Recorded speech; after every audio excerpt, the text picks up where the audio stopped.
Teacher, paano mag-multiply kang fraction? Okay, ma-multiply kita ka fraction. 3/5 times 4/3. So, kung mag-multiply ka fraction, multiply natin ang numerator sa numerator. And the denominator by the denominator. So, 3 times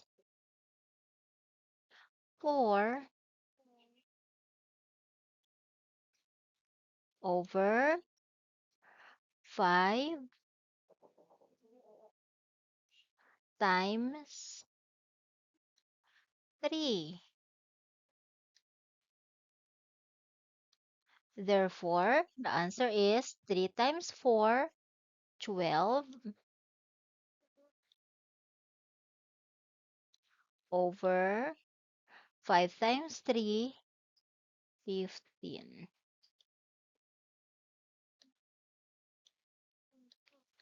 Okay. So, pwede pa natin ma-reduce sa lowest term ang atin nga answer since may common factor. Ano ang common factor?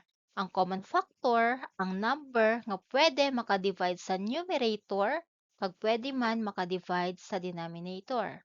So, ang common factor ni 12 kag ni 5 is 3.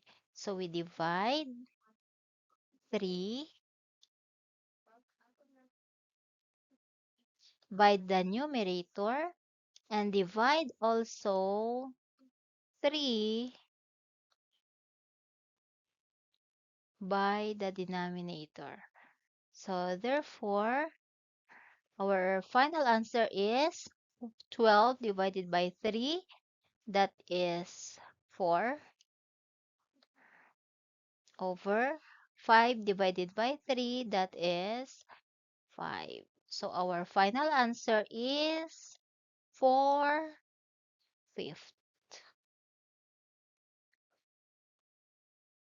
Next, 5/6 times 3/4. So again, multiply the numerator by the numerator. 5 times 3 is 15. And 6 times 4 is 24. May common factor kita o kunwara? May common factor. Ano ang common factor ni 15 kag 24? Ano ang pwede ma-divide kay 15 o pwede man ma-divide kay 24? So, pwede si 3. Okay, si 3. So, divide 3. Ang ginahimo natin nga dyan, nag-reduce kita sa lowest term. So, divide sa 3. Okay. 15 divide 3, 5. 24 divide 3, 8. Okay, so our final answer is 5/8. Next example. 7 over 5 times 6 over 7. Again, multiply the numerator by the numerator. 7 times 6, 42. And 5 times 7 is 35.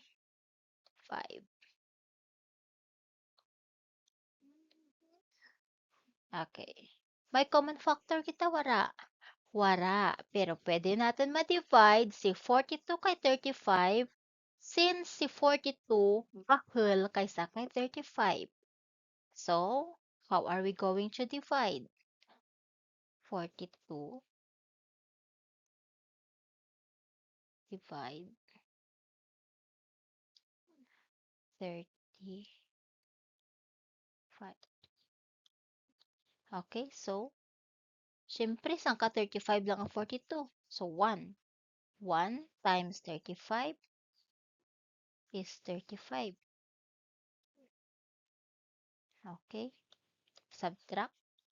42 minus 35. What is the answer? So, 7.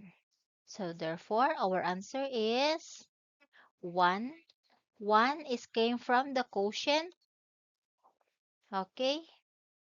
7. Okay, our remainder. So, that will be our numerator. 7 over our divisor, 35.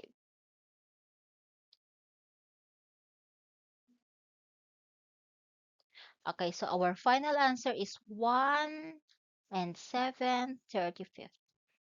Okay, next. Paano ba, teacher, kung tatlo kabilog nga fraction ang given? Okay, the same process, of course. So, multiply all the numerators. All the numerators.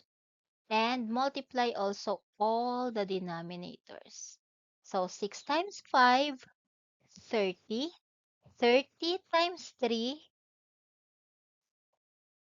90. Over 7 times 6, that is 42. 42 times 4. So, what is the answer? 42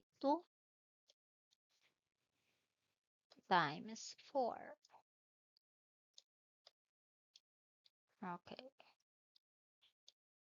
4 times 2, 8. 4 times 4, 16. So, our answer is 168. Okay. Another process.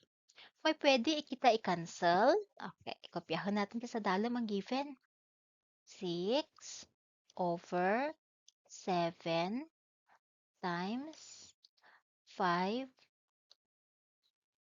over 6 times 3 over 4. May pwede bala kita i-cancel? Yes, may dyan. Si 6. 6, cancel. Ano ang common factor ni 6?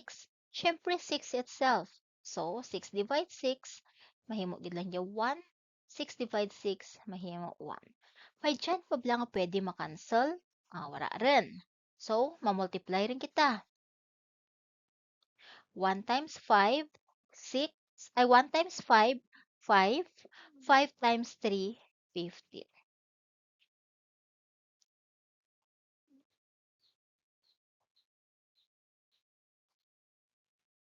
Okay, so 15 over 7 times 1, 7. 7 times 4, 28. Parihas lang answer nanda. Kailan taon natin? May common factor bala si 90 kag 168. Ano ang andang common factor? Ilang taon ba natin?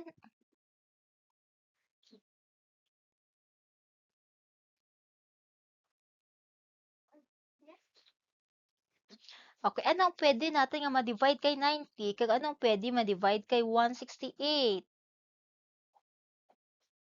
Okay, halang taon natin. 90 divide by 6. Pwede bala si 6? At istingan natin. 90 divide by 6. Pira ang answer? Okay. Siyempre, 15.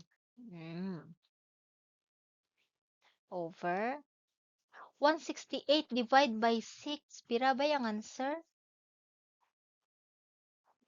Siyempre, 28.